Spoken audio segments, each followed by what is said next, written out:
Hello po, good day po sa inyo lahat and welcome to my channel, Best Investments by Mitsa Bacha, and I am accredited seller of the MCA Home. So today naman, tara samahan nyo ako at itutur ko kayo sa aming 2-bedroom na 60 square meters. Okay po.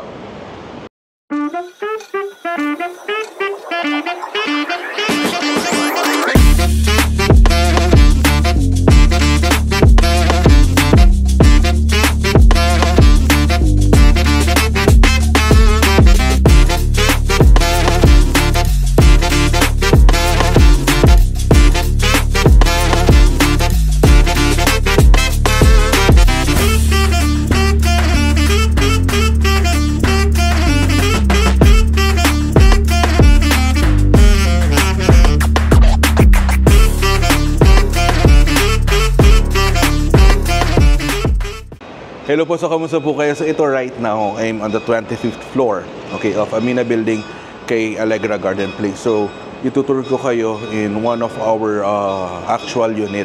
So this one is a 60 square meters na Korean type, wherein yung ang may access sa balcony is yung living area. Okay, so what goods about on this type of unit is because the unit is just across our sky patio. So I believe, di ba, every 5 floors tayo, meron tayong atrium level, and then may mga units kasi na empty. Like ito, for example, makikita ninyo dito, may sky patio tayo. So, tagos yung lighting natin dito. Okay, so the units are just across of the sky patio.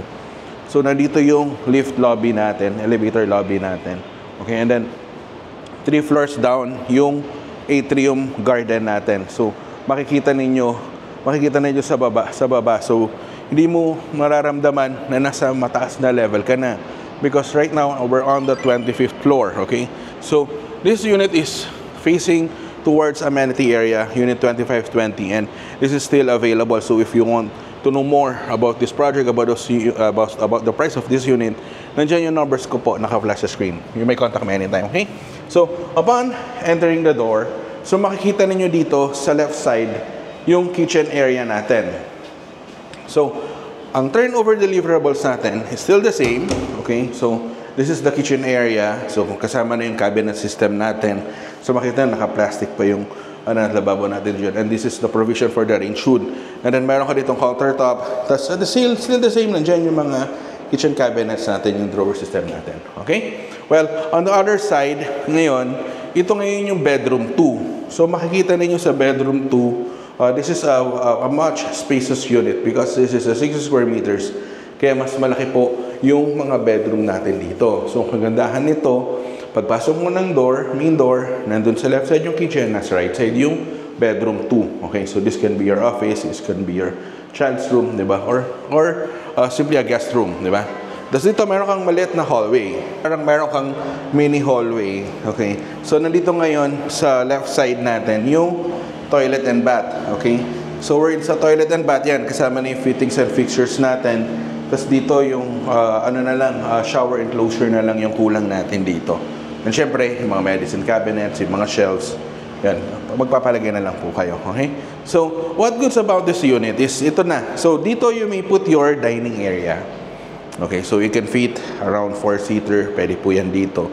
And then dito yung entertainment area po natin. So, this is a very spacious unit. I think this one's around 21 square meters combined living and dining area. So medyo malaki siya. So you can it can fit 5, 'di ba? 4-seater dito sofa, and then 2-seater dito, kaya dito. And then dito mag-wall mount tayo ng 65 inches, 'di ba? Kaya po yan dito. Okay, so yun ang ganda. And then also dito rin pala, meron tayong lagayan. This could be your, this could be your pantry. And at the same time, pwede tayo maglagay dito ng washing machine. Di ba? Mga 3-in-1. Ayan. Para pwede tayo mag-do ng laundry dito sa area na to. So, before we proceed to the balcony, dito muna tayo sa bedroom 1. So, dito sa bedroom 1, wala kang access kay balcony. Pero, still, yung window po ninyo, malaki. So, it can easily fit. Di ba? Pwede ka naman dito. Pero, yung pinaka-bedroom 1 natin, malaki po siya. Okay, so dito pwede yan, queen bed, queen size bed. Tapos yung wardrobe system mo dito, and then dito, or yung vanity mo, pwede mo dito ilagay, di ba? Ayan. So, and then also, ang kagandahan nitong unit na to, so, ang may access kay balcony is si living area. Okay? So, let's say, for example, may guest ka, you have a guest, you have a visitor, there's no need to pass na in your, in your bedroom para dumaan sa balcony. So, easily accessible siya dito. So, again, this is a two-door, diba? A two-door balcony. Ayan, screen door natin, diba? So, dalawa siya. And then, ito na yung balcony area natin. Okay, so, this one is facing towards the amenity area. So, ayun. So, napakaganda nitong unit na to. And I think this unit is still available. And we have a certain number of units pa, a limited number of units na ganitong layout, ganitong klaseng layout. Ngayon, if you want to know more about this project, nandiyan yung numbers ko po naka-flash sa screen. You may contact me anytime through Viber, through WeChat, through Facebook Messenger, through WhatsApp. Pwede tayo mag-schedule ng online presentation via Zoom, or we can also schedule a actual site viewing. So, kung meron kayong magustuhan na unit, I can request it to make it to make the unit open and available for viewing for you. Okay? So, yeah. So, thank you very much for watching po. And please don't forget to hit the subscribe button and notification bell para every time na nag-upload ako ng bagong video kay YouTube ay ma-notify kayo. So, thank you very much for watching po. God bless po. Stay safe po. Bye-bye po.